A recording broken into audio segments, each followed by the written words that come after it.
ভাইয়া ভাইয়া, ফেনীতে কি হয়েছে তুমি কি জানো? ফেনীতে বন্যায় অনেক মানুষ মারা গিয়েছে। তাহলে আপু এখন আমরা কি করতে পারি?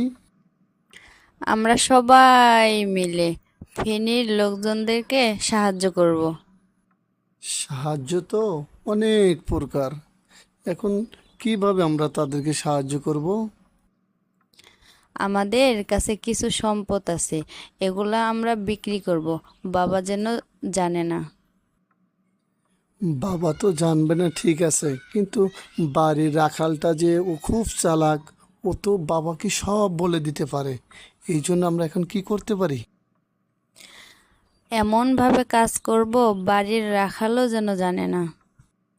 ঠিক আছে আপু, এইভাবে আমরা রাখালের চোখটিকেও আমরা ফাঁকি দেব, আমাদের বাবার চোখকেও আমরা ফাঁকি দেব।